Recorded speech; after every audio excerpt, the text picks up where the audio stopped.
मी कोपऱ्यात ब्लँकेटने स्वतःला झाकून घेतले होते. मला वेळेची इतकी भीती वाटत होती की मी भीतीने मरेन असे वाटले.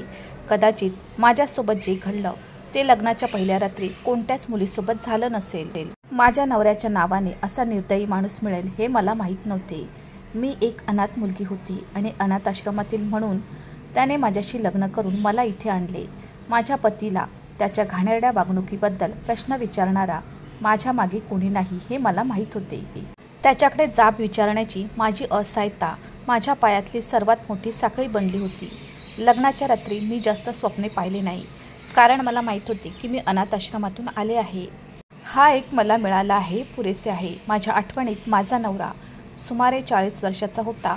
त्याचे दिसणे देखील चांगले नव्हते, परंतु मी 20 वर्षाची सुंदर तरुणी होती. माझ्या लग्नाचा पोशाखही माझ्या भावी पतीने अनाथ आश्रमाच्या प्रभारींना दिला होता.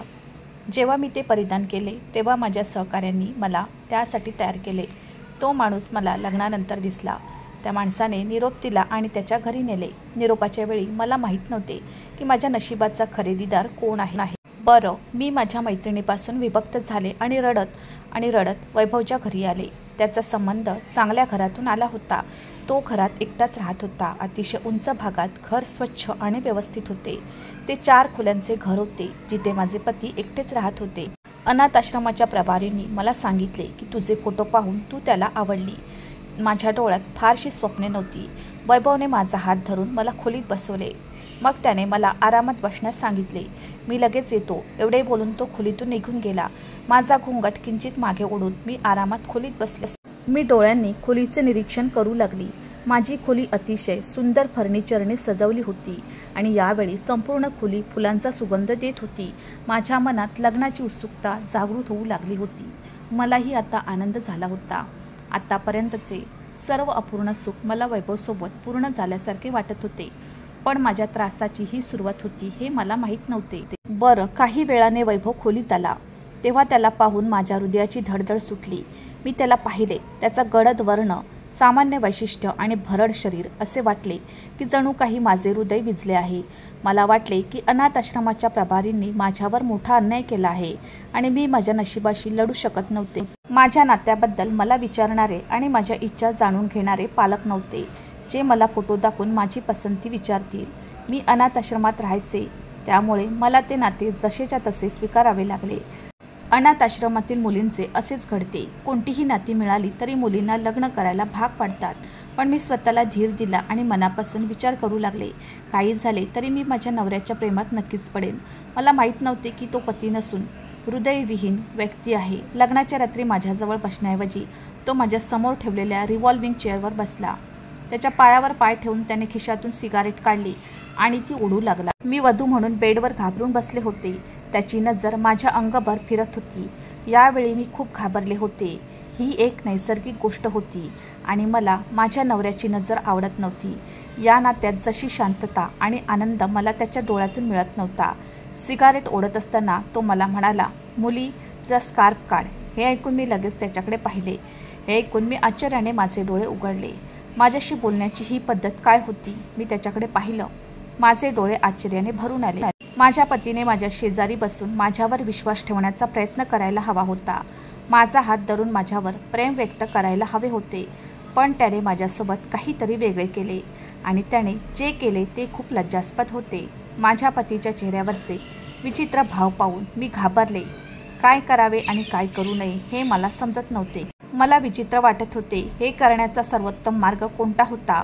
मग तो पुन्हा म्हणाला, पण यावेळी जरा कठोर शब्दात, तुला ऐकू येत नाही का? तुझा स्कार्फ काढ. घाबरून मी पटकन माझ्या स्कार्फमधून पिन काढायला सुरुवात केली. माझे हात भीतीने थरथरत होते. समोर बसलेला वैभव सिगारेट ओढत माझ्याकडे बघत होता. काही अंशी मी त्याच्या नजरेने आणि काही अंशी त्याच्या विचित्र विनंतीमुळे घाबरले होते. बरं, मी माझा भारी लेंगा दुपट्टा काढला आणि बेडवर ठेवला. आता त्याचे टोचणारे डोळे मला आणखीनच गोंधळात टाकत होते. मला जरा लाज वाटत होती. तो म्हणाला, आता दागिने पण काढ. त्याची ही गोष्ट मलाही अडचणीत आणत होती. बरं, मी हळूहळू माझे सर्व दागिने काढू लागले. पण त्यानंतर तो पुढची गोष्ट त्याने मला सांगितली ती म्हणजे मी त्याची विनंती साफ नाकारली आणि ताबडतोब बेडवरून उठले. माझ्या नकारावर वैभवचे डोळे रक्तबंबाळ झाले. तो रागाने उभा राहिला आणि माझ्या दिशेने आला. तो म्हणाला, मी तुला जे सांगितले ते तुला ऐकू येत नाही का? त्याच्या बोलण्याने माझा श्वास सुटला. मी म्हणाले की मी तुमच्याकडून हे स्वीकारू शकत नाही. तो रागाने म्हणाला, जर तू माझ्या म्हणण्याला नकार दिलास तर मी तुझी अवस्था खराब करेन. पण त्याचे म्हणणे मी कोणत्याही किमतीत स्वीकारू शकले नाही. मी म्हणाले की मी हे सर्व करू शकत नाही आणि मग त्याने माझ्या गालावर जोरात थप्पड मारली. तो म्हणाला, का नाही? तू तुझा स्टेटस विसरलीस? मी तुला कुठून उचलले? तू माझ्या पायाच्या चप्पलच्या बरोबरीचीही नाही. त्यामुळे जर तू माझ्या शब्दांना नकार दिला तर मी तुला मारून टाकेन. त्याच्या कठोर बोलण्याने माझे हृदय कोरड्या पाण्यासारखे मऊ झाले. मी रडू लागले. मला अशा कडक वर्तनाची अपेक्षा नव्हती. मी घाबरले आणि थोडी मागे सरकले.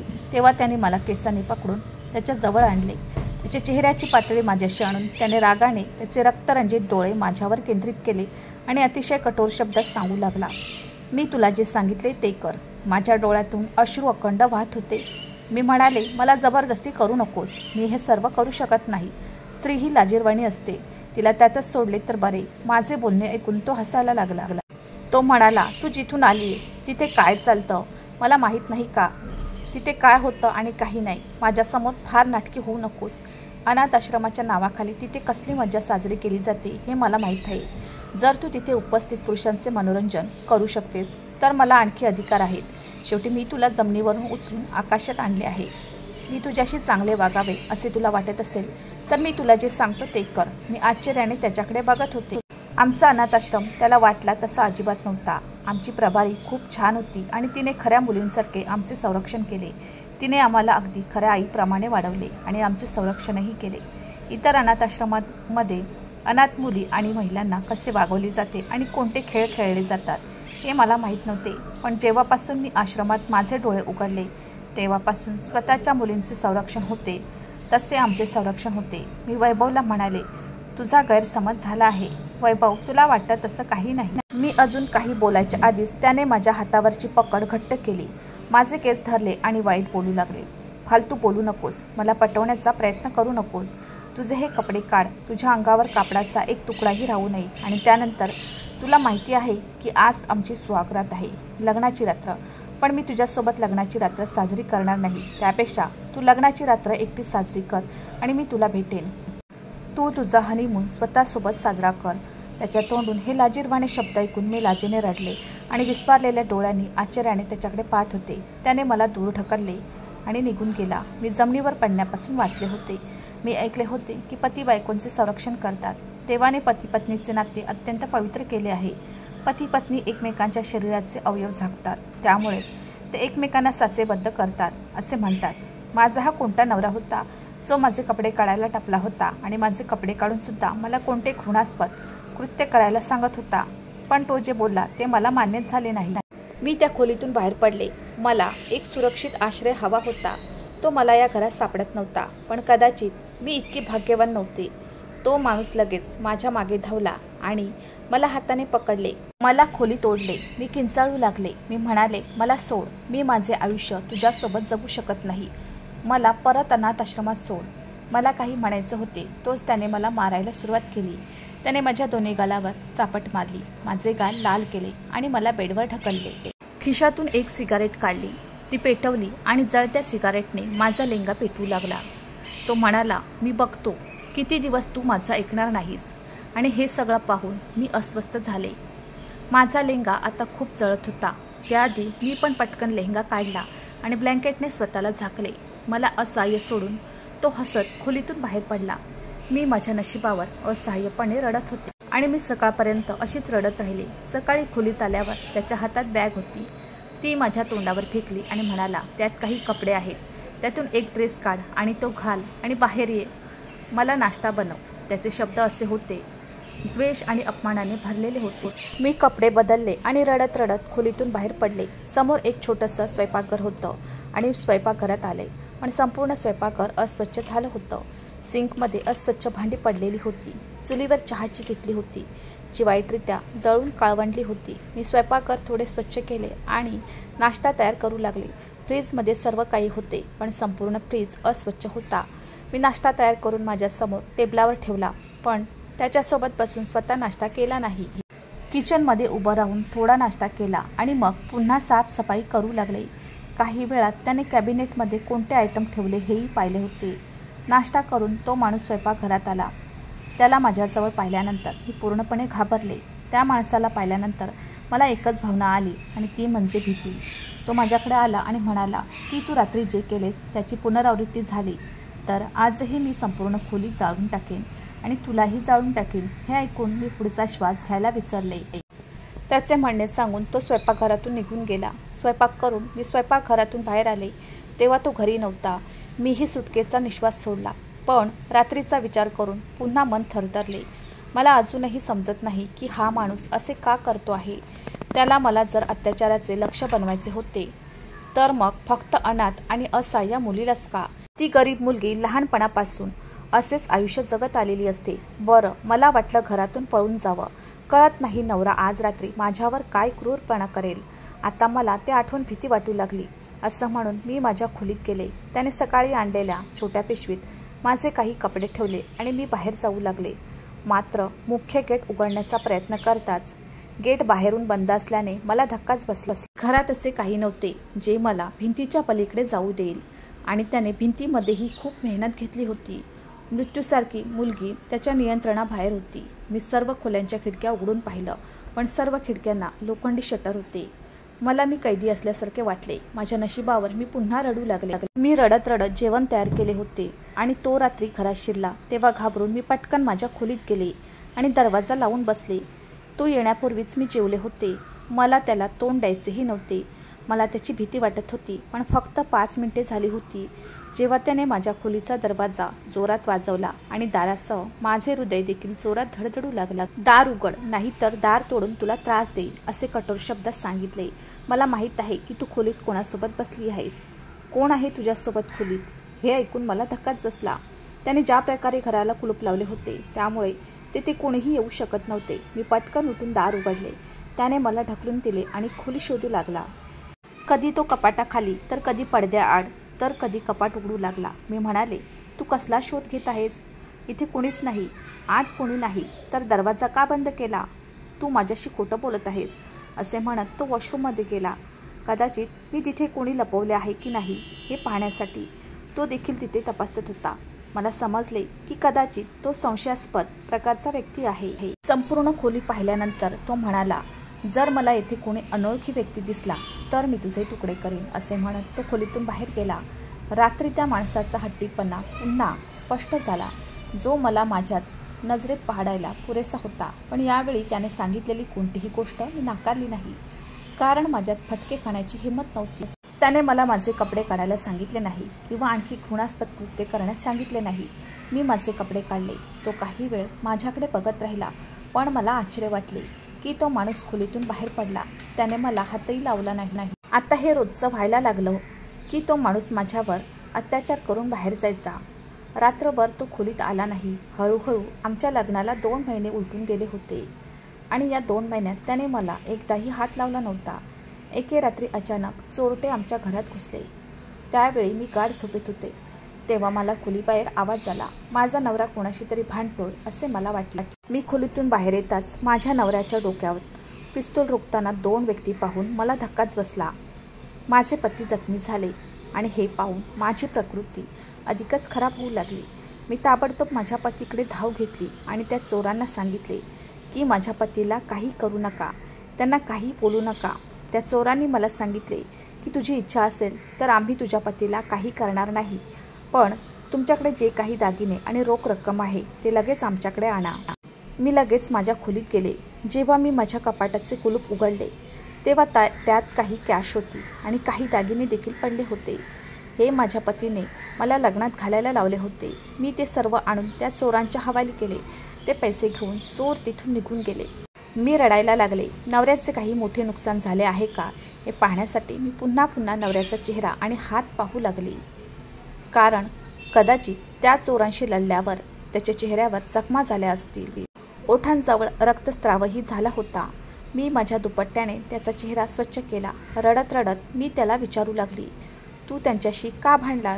तेही फक्त काही पैशांसाठी?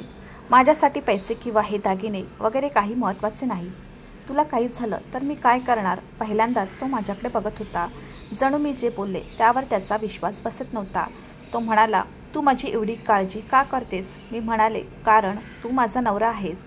मी तुझी काळजी करणार नाही तर कोण करणार? मी जे बोलले ते ऐकून त्याचा चेहरा लाल झाला. त्याने लगेच आपल्या खोलीत जाऊन दरवाजा बंद केला. पण ती रात्र खूप बेचैन राहिली. माझे मन पुन्हा पुन्हा या विचाराने घाबरत होते की जर मी वेळेवर पोचले नसते तर त्याने माझ्या नवऱ्याचे काय केले असते कोणास ठाऊक.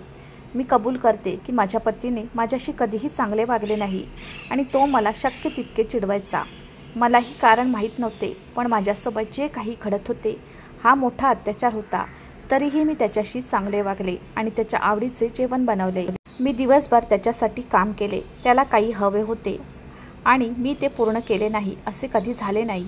माझा नवरा कमी बोलक्या स्वभावाचा आहे हे मला माहीत होतं, म्हणून मी तयारही झाले नाही. अगदी साधे जीवन जगू लागली. आता माझ्या नवऱ्याच्या वागण्यातही काहीसा बदल होऊ लागला होता. आता तो गप्प राहू लागला.